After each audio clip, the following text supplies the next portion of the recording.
Salam sigap dan shalom.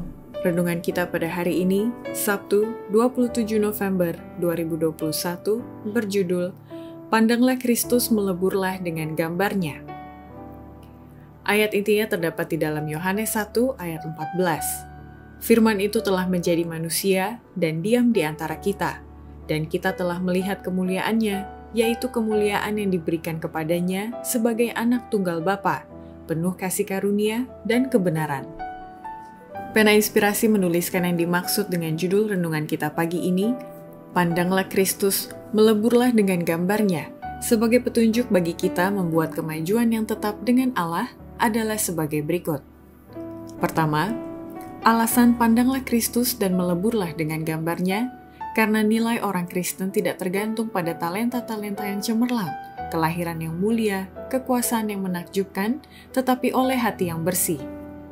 Ukuran yang benar mengenai manusia. Nilai orang Kristen tidak tergantung pada talenta-talenta yang cemerlang, kelahiran yang mulia, kekuasaan yang menakjubkan, tetapi pada hati yang bersih, suatu hati yang disucikan dan dimurnikan, yang tidak meninggikan diri sendiri, tetapi oleh memandang kepada Kristus, memantulkan gambar ilahi yang telah lama hilang. Kedua, alasan pandanglah Kristus dan meleburlah dengan gambarnya, karena sumber pengetahuan, kekuatan, dan kemurahan, dan penghiburan berasal dari Yesus. Jikalau Anda sedang memandang kepada Yesus dan menarik daripadanya pengetahuan, kekuatan, dan kemurahan, Anda dapat membagikan penghiburannya kepada orang lain, karena penghibur itu menyertai Anda. Ketiga, alasan pandanglah Kristus dan meleburlah dengan gambarnya, karena sumber kasih atau buah sejati dari kekristenan adalah Yesus. Banyak mengira bahwa kita tidak dapat mengasihi sesama sebagai diri kita sendiri, tetapi hanya itulah buah sejati dari kekristenan. Kasih kepada orang lain ialah menempatkan Yesus Kristus.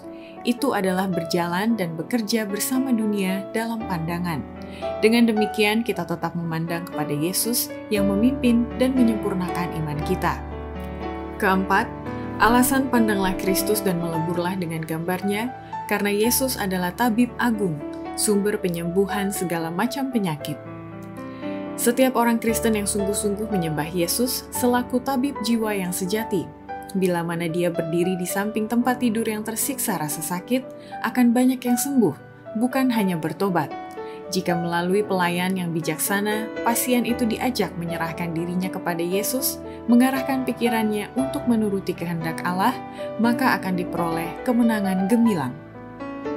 Kelima, alasan pandanglah Kristus dan meleburlah dengan gambarnya, karena untuk memiliki kekuatan rohani seperti Yohanes Pembaptis, sumbernya berasal dari Yesus.